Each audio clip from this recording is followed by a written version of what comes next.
Hello friends, and welcome to Gardening with Creekside. Today I am moving some hydrangeas. They are not performing well where they are, so we are going to move them. Then we're going to replace them with some hydrangeas that I have no doubt will do fantastic. We're also going to add some perennial evergreen ferns to the forest pansy bed. So come along, join us on this absolutely gorgeous day here in North Carolina as we work in the garden. So yes, I am in North Carolina, a Zone 8A, and this is a great time to be out in the garden on gorgeous days. We're currently in a heat wave, and so tis winter time in the south. We're going to be up to like breaking temperature records, I think, like in the mid 70s. It is insane.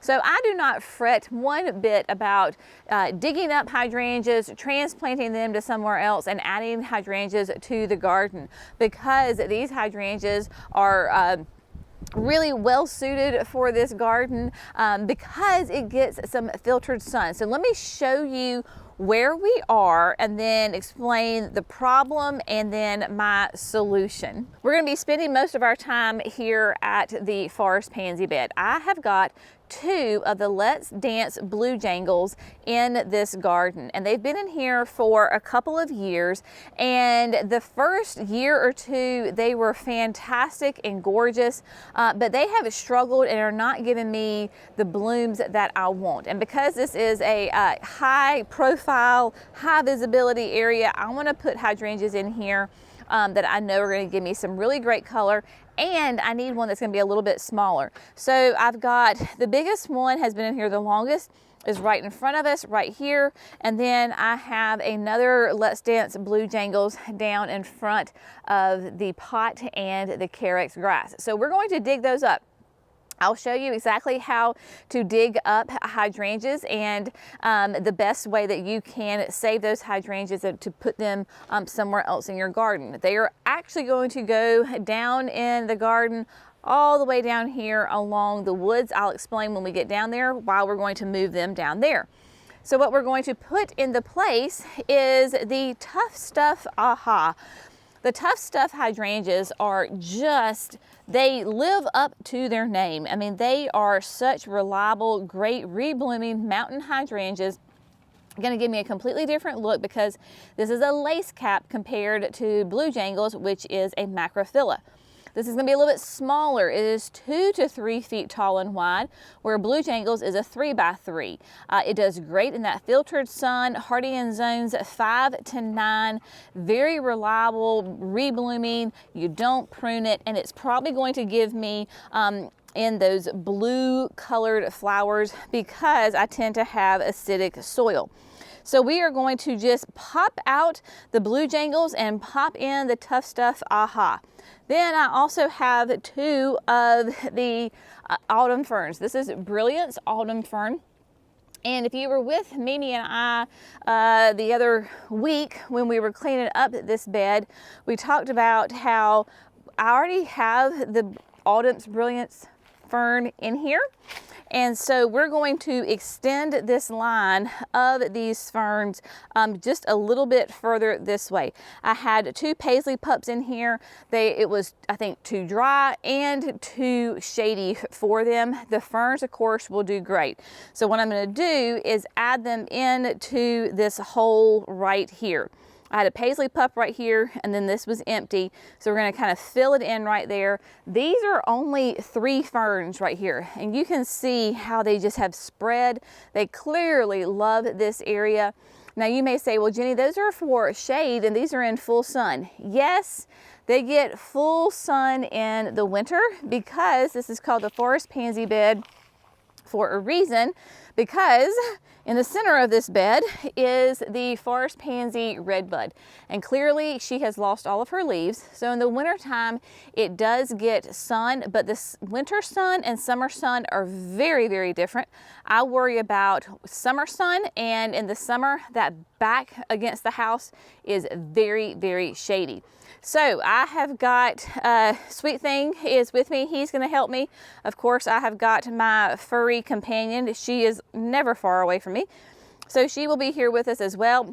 And then I have got our supplies that we're going to be using today. As a little side note, just to interject this in here, this weekend and through December the 30th, all of the shrubs online are 35% off. So if you're looking for some hydrangeas, grab them. They are 35% off. And then all the tools and supplies are 20% off. So anything that you see on the website that is a tool or a supply, minus the power plant or augers, that is 20% off. So let me show you the tools that I'm going to use, and if that suits into your garden and you need them, go ahead and go grab them for 20% off. I have my supplies right here. Okay, so what we have is I've got the 9-inch auger. Sweet Thing is going to drill my holes for me for those new hydrangeas down along the creek bank. So we have got that, and then I have got, it's rare that you see a power planter auger and a shovel right next to each other, but I actually need the shovel to dig up the hydrangeas. So the shovel is for removing the plants, and the power planter, Jenny's Edition auger, is for installing the plants. I also, of course, have my tool belt. I'll always use this tool belt because it just keeps all my tools right there handy with me. That's, of course, on the website. Then I will also say that my tool belt is very, very well loved. When you get yours, it is a much darker, beautiful, rich leather. Mine is, like I said, very well worn. So we've also got my Velcros in here. I have got my gloves. I'll always garden with gloves. And then because we'll be kneeling, I have got my super thick cushy kneeling pad right there, and then of course biotone. So all of that is available that you can use if you need it. And what we're going to do first things first, we've got to dig up these hydrangeas. So let me walk you through how to dig up an existing shrub so that you can safely and successfully transplant it. All right, so before we ever start digging, we got to talk about the timing. When is the best time to go ahead and transplant, specifically like a hydrangea? Generally speaking, the time that the hydrangea, the shrub, is going into dormancy, dormant, or getting ready to come out of dormancy is the best time. So for me in North Carolina, this will look differently for you depending where you live as far as the calendar goes. So for me, that could be like November through early March. The worst time I would say for you to transplant a hydrangea would be in the heat of the summer, because that's when the plant is under the most stress. So I would not want to transplant a hydrangea really from like mid-June through maybe like mid-September, because our September can be very hot and very dry. So that's just kind of something to think about. Of course, it will look differently for you. So what we're going to do is whenever you are transplanting, whether it's a perennial or a shrub or a small tree or whatever it is, the key to your success is getting the absolute most roots as possible. So what we want to do is take our shovel, get a nice, good, sharp shovel, and we're going to start further away from the root ball, and we're going to work our way around the plant, pulling the shovel back, trying to lift up the plant, because we want as many roots and try to reduce that transplant shock. So we're going to dig up this Let's Dance Blue Jangles.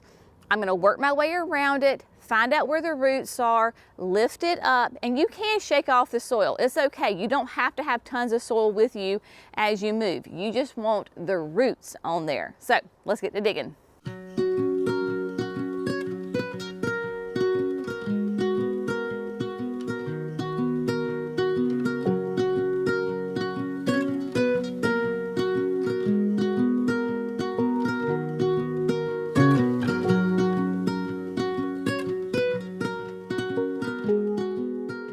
All right, my friends, so we have got both of the hydrangeas have gotten dug up.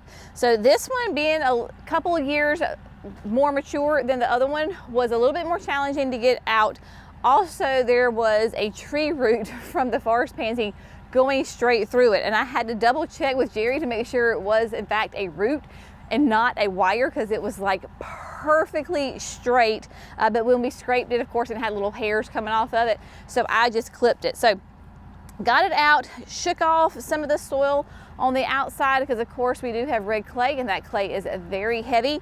And when I was digging around, a limb had gotten kind of pushed down to the ground a couple years ago, and so we have some roots on it. So we have a little baby hydrangea. So when we plant this one, I will also plant this little baby sprout next to it, and so maybe we'll get another one. So we're going to take these, go down to the woodland garden along the creek and get them in the ground. Then we'll come back up here and get the Tough Stuff Ahas in the ground.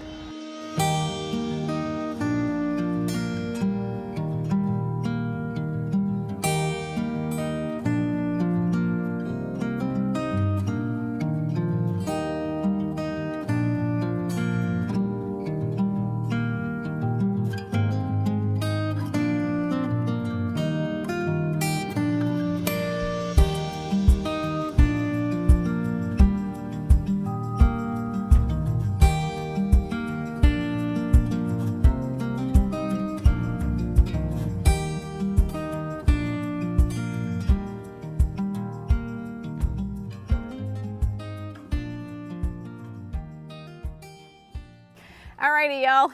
I tell you, when you have the right tools, AKA the Janine's Edition heavy duty tip 9-inch auger, and a great strong husband, there's nothing a gardening girl cannot do, I tell you.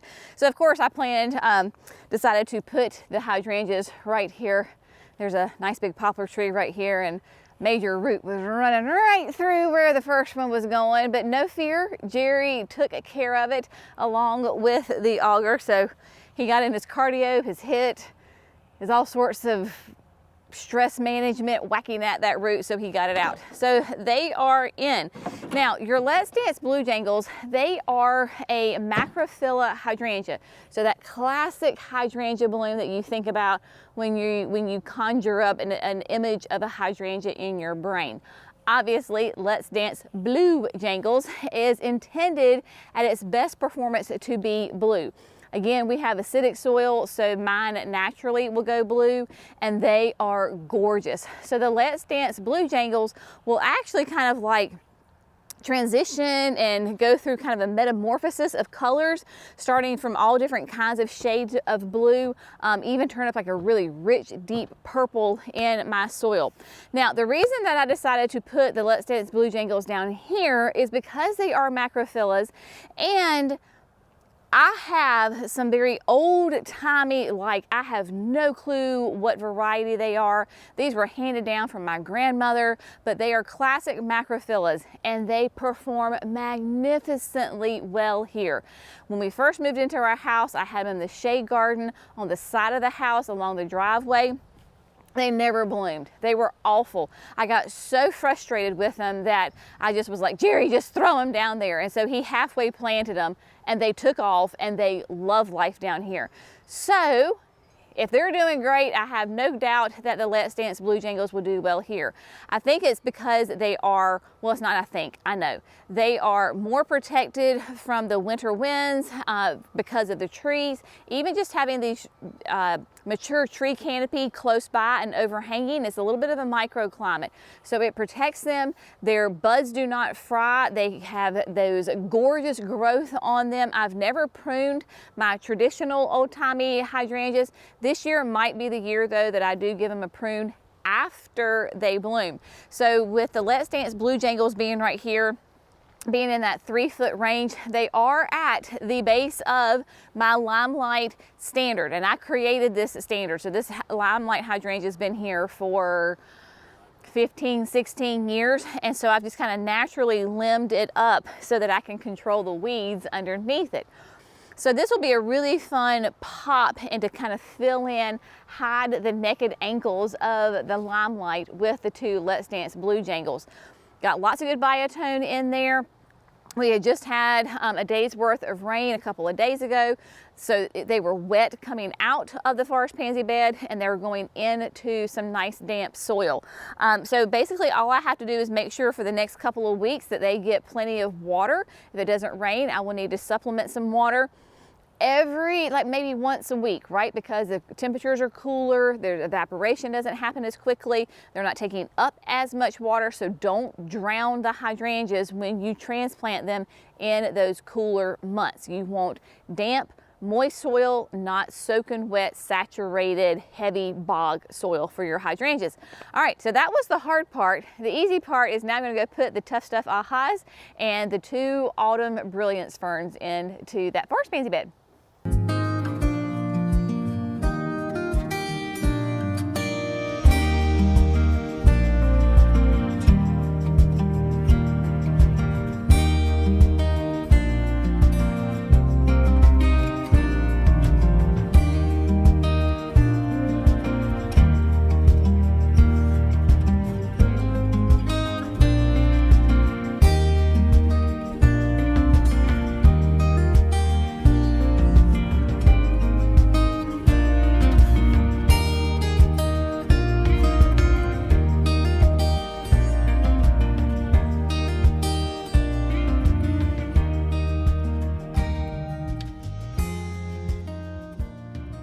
All right, so I got both of the Tough Stuff Ahas in the ground, and in this flower bed I have so many perennials that it was really nice to be able to take out a hydrangea and put another hydrangea in the exact same spot, because I know that I'm not going to dig in and drill into a hosta or a fern or a euchre, because there is so many perennials in this space. So then why did I choose to put a serrata or a mountain hydrangea in this space? Well, it was a great question, because this space is very interesting in terms of sun. The sun will come over, rise up over my left shoulder, so this gets really good, probably 5, maybe 6 hours of morning sun, and then it sets behind the house, so this will be in the shade in the hot afternoon. Your reblooming mountain hydrangeas like Tough Stuff Aha handle those kind of interesting sun shade conditions really, really well. I love Aha because it is a nice petite hydrangea. This is going to be in that same 2 to 3 foot that range, right? So a little bit smaller than my blue Jangles. It is hardy in that 5 to 9 and it has those, of course, those great lace cap blooms on it, and the bloom color is a nice soft pastel color. So whether it's pink or blue or purple or whatever shade you get in there based off of your soil's pH level, it's going to be a nice, calm, soothing, light color. So I really love that about the Aha, because I have Let's Dance Lovable, no, Let's Dance Innocent, Wee Bit Innocent. There we go. I will get it right here in a second. There's a lot of hydrangeas to go through my Rolodex. So Wee Bit Innocent is just right behind me. And Innocent, as its name suggests, has very soft pastel colors as well. So that's why we're going with that. And yeah, very excited about it because it is a reblooming hydrangea. Basically, you don't prune it at all. So I just let it do its thing, and it will come back just happier than ever. I do plant these are a little bit on the high side, so that means that it's not flush with the soil. It's definitely not below the soil with a bunch of native soil piled on top of it, because we did get the rain. We've had no irrigation on for months now, but this hole especially was quite damp because I guess just water kind of finding its way down this way. So we plant our hydrangeas about an inch or so above the ground, so that way it drains really well and the plant does not rot. We do not want to have the crown of the plant with water sitting around it. They will not respond well to that. So all I have left to do is to pop 2 little of the autumn ferns right behind me. This is a 9-inch auger. Those are 1 gallon ferns. These were 3 gallons. The 9-inch is kind of made for a 3 gallon.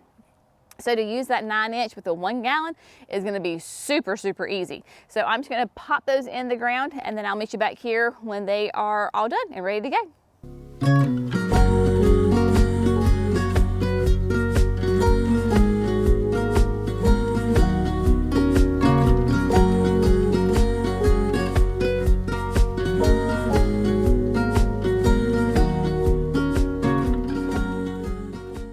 my friends. So I got 2 of the Brilliance Autumn Ferns in. Jerry and I were talking, this flower bed is like an absolute minefield because you've got irrigation, you've got lighting wire, you've got the fountain wire coming in here. Obviously, we're right here beside all of our electrical panels and everything. The main electricity, don't worry y'all, is way deep. I'm not gonna hit any of that. But you just have to be careful, and like the lighting hub is right here. So I missed everything, so praise the Lord for that. Now, these autumn ferns right now, y'all, they're looking rough. They are. It's okay. It's winter time. We all look a little rough sometimes. And so what we're concerned about is those beautiful roots. They are nice and happy and healthy. The autumn ferns right in front of me, they are doing great. These 2 will look fantastic. Now, if you're not familiar with the Brilliance Autumn Fern, it is going to be hardy in zones 5 to 9. Needs less than 4 hours a day, and basically it's going to be a 2x2. It is obviously going to be an evergreen fern, and how you maintain this is when you're coming out of winter and into spring, what's going to happen is, what it's doing right now, is all the old foliage is going to start to lay down and all of your new fronds are going to come up. Once you see those new fronds coming up from the center, you're going to then come in and take out all of this foliage right here. So you're going to take it out. So that's why I'm not so concerned about how ratty this looks, because in about 8 weeks, 6 to 8 weeks, I'm going to be cutting this back anyway, and it doesn't matter. So then you have all this beautiful new growth. It'll take maybe a year for these 2 to kind of catch up to the other ones that have been here for a while. But if you're not familiar or don't have the Brilliance Autumn Fern, I would highly encourage you to do it. It is a great plant. That is why we added it to the Creekside Champions line. Especially if you have that shade, maybe it tends to be on a little drier side and you want to have a low maintenance but high performing plant, check out the Brilliance Autumn Fern. So there you go. Let me give you the whole big picture. I'll meet you back in here in a second. Y'all, I am slowly but surely whittling away on my plant stash. I'm telling you, I think just about every gardener out there has a little plant stash. They vary in sizes throughout the year, but I am determined to get the plants in the ground. These 2 hydrangeas and the 2 autumn ferns were part of that stash, so I feel better that they are in the ground. You know, every project in the garden does not have to be massive, right? You can go out there and spend 30 minutes or 45 minutes or an hour or whatever time it is, 5 minutes, whatever it is that you're able to get out there in your yard. If you get something accomplished, if you get a weed pulled that's been driving you crazy, then that is a good thing. If you're covered in snow and you can't physically get out in your garden and do some gardening, do some planning, do some reading, further your mind as far as, you know, educating yourself on plants and gardening techniques and all this other kinds of stuff. So it is a great time. Yes, you can garden year round. Some of us can physically garden year round. Others have to get a little bit more creative, shall we say, when you're covered in snow. But it feels really good to get this done. I do want to show you where I put the autumn ferns, because there was a little bit of strategy to why I put them where I did. Clearly you can see where the 3 mature autumn ferns are, right? So then just to the left of those, I added the other 2. And yes, they are small right now, but that's all right. So now we'll have like a little bit of a hedge of those Brilliance Autumn Ferns going through there. You can kind of see them through the Edgeworthia, but as we come in there a little bit closer, I also have 2 peonies in here, and I kind of sandwiched those ferns with the peonies.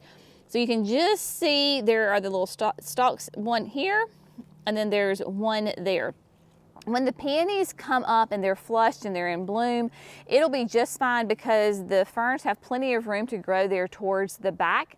And then, yeah, so everybody can cohabitate quite nicely here together. But I do enjoy these ferns a lot, and I know that this bed is really going to appreciate these 2 additions. All right, so the task today is done. It feels good to get them done. And like I said, anytime you can spend in the garden, it is a great day.